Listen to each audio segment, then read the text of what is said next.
ఇప్పుడు 2 ఎకరాల పొలం వేసినాం అనుకోండి, 2 ఎకరాల పొలం వేసి అది ఏదో బాగు చేయాలని,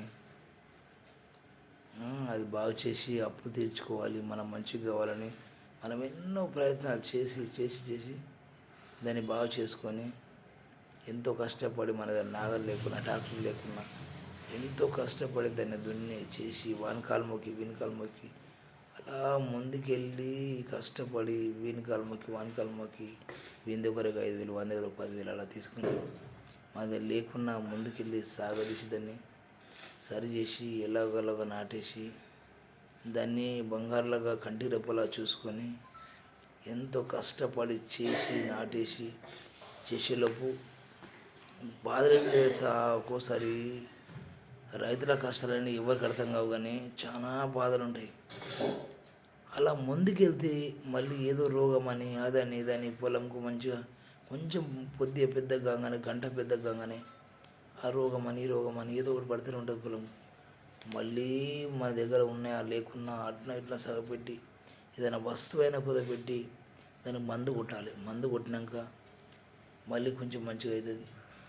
మంచిగా అయినాక మళ్ళీ కొంచెం మంచిగా అయింది కదా అని చెప్పి మళ్ళీ దాన్ని సాగు చేసుకుంటూ ముందుకెళ్ళి కలిపి చేసుకొని కష్టపడి దాన్నే కంటి రెప్పలా చూసుకొని అలా ముందుకెళ్ళి అయితే ప్రభుత్వం మనకు ఎలా సహకరించాలి, రైతులకి ఏం జరుగుతుంది, ఎవడున్నోడు ఎవరు లేనోడు అని చెప్పి ఆలోచించే వాళ్ళు ఈ రోజుల్లో ఎవ్వరు లేరు తెలుసా. పక్కోడు నాశనం అయితే బాగుండనే రోజులే ఉన్నాయి, కానీ వాడు పైకి అయితే బాగుండనే రోజులు మాత్రం లేవు. అంతా పట్టించుకునే వాళ్ళు ఎవ్వరు లేరు ఈ రోజుల్లో. వాడు ఇంకా నాశనం అయితే బాగుంటారు బాబు అనే వాళ్ళు ఉంటారు, కానీ వాడు అయితే మనకు కూడా బాగుంటారు కదా, మన సొప్పతులు ఉంటారు కదా, మన పక్క పొలపడే అని కూడా మన ఆలోచించే వాళ్ళు ఎవరు మన ఒట్ల పుడతా వాడు ఇంకా ఖరాబ్ అయితే నయం ఉండని ఆలోచించేవాళ్ళు, అడక తింటే నయం ఉండని ఆలోచించే వాళ్ళు ఉండరు, కానీ ఊళ్ళల్లో కూడా అట్లా ఉన్నారు. కానీ ఈ రోజుల్లో మాత్రం పాపం పైకి లేస్తే బాగుండు, అది ఖరాబ్ అయిపోతుంది కదా, ఓ బందిగా చేసి లేపుదాం అంటుళ్ళు వాళ్ళు లేరు. మనిషి కొంచెం మనం కొట్టే మందులా కొంచెం మనకి ఇస్తే సరిపోయింది, కానీ పారపోసారు కానీ మన చేతికి ఇయ్యడు.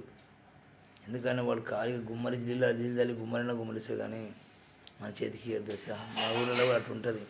ఎందుకంటే ఒకరినొకరు ఎంకరేజ్ చేసుకొని పైకి తీసుకొద్దామంటూ లేరు ఈ రోజుల్లో.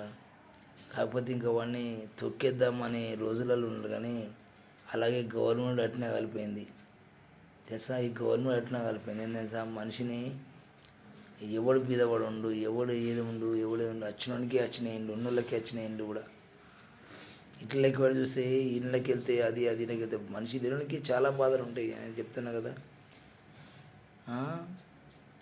ఇంకా పొలం అట్లా కొంచెం చేయిగా చేసినందుకు చేయికి రాగానే అప్పులు చేయికి వచ్చేసినందుకు కష్టపడి వాడిని వీని పట్టుకొని మళ్ళీ దాన్ని సాగు చేసేసి మళ్ళీ మిషన్ పెట్టి అది చేయడానికి మిషన్కి ఇవ్వాలి డబ్బులు, మళ్ళీ మిషన్కి ఇవ్వాలి, ట్రాక్టర్కి ఇవ్వాలి, లేబర్లకు ఇవ్వాలి. వీళ్ళందరికీ ఇచ్చేసరికి కాంట పెడతాం. కాంట పెట్టినాక మనకు మిగిలేది ఏంది, ఎక్కడ పోయినాక